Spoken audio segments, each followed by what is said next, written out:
ఉత్సాహాన్ని తీసుకోవడానికి రావడం ఒక ఆనందించదగ్గ విషయం. అదేవిధంగా మిత్రులు చాలా మంచి విషయాలు కొత్తగా న్యాయవాద వృత్తిలోకి ప్రవేశించే వారికి ఆర్థికంగా ఇబ్బందులు. అదేవిధంగా విజయవాడలో న్యాయవాదుల భవన్ అనేటువంటి ఒకటి ఏర్పాటు చేస్తే ఇక్కడి నుంచి కోర్టు కోసం పనుల నిమిత్తం వెళ్ళినటువంటి న్యాయవాదులకు విశ్రాంతితో పాటు అక్కడ ఏదైనా సమావేశాలు ఏర్పాటు చేసుకోవడానికి ప్రభుత్వం ద్వారా ప్రయత్నం చేస్తారని చెప్పడం. ఇంకా మిగతా విషయాలు న్యాయం కోసం నిలబడేటువంటి న్యాయవాదుల మీద జరుగుతున్నటువంటి దాడులు ఉత్తరప్రదేశ్ లో ఒక సంఘటన చూసాం.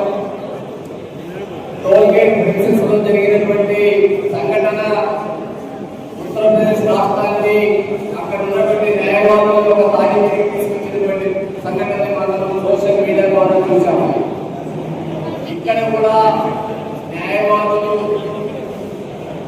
కులంతోనూ మతంతోనూ ప్రాంతంతోనూ సంబంధం లేకుండా ఎక్కడ ఎలాంటి సంఘటన జరిగినా కూడా సంఘటన కావడానికి ఈరోజు న్యాయవాదుల ఓట్ల ద్వారా ఎలక్ట్ అయినటువంటి బార్ కౌన్సిల్లో మా మిత్రుడికి బాలాజీ గారిని మీ అందరి యొక్క మద్దతు ఇప్పటికే ఆధారాలను చెప్పాడు. 2001 ఈ జిల్లాలో ఉన్నాయని చెప్పి ఈ జిల్లా వాసిగా ఒక బలహీన వర్గాల ముందు బిడ్డగా న్యాయవాదుల సంక్షేమం కోసం నిరంతరం కృషి చేస్తూ ఇప్పటికీ గవర్నమెంట్ లీడర్ గా హైకోర్టులో విధులు చేస్తున్నటువంటి బాలాజీ రవీంద్ర గారికి గెలిపించేటువంటి బాధ్యత మీరందరూ తీసుకోవాలని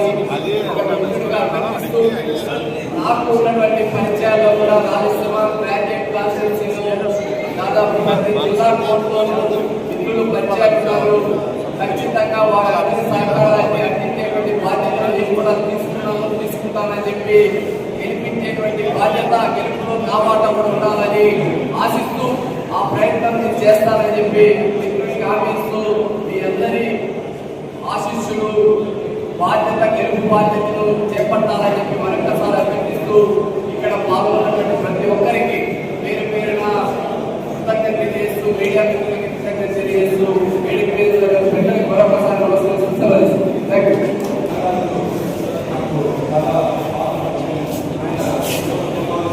ఫాలో చేయొచ్చు కదా అండి ప్లీజ్. అందరికీ నమస్కారం. మీరు వీడియో చూస్తున్నారు కానీ సబ్స్క్రైబ్ చేసుకోవడం లేదు. సబ్స్క్రైబ్ చేసుకోండి, మాకు సపోర్ట్ చేయండి.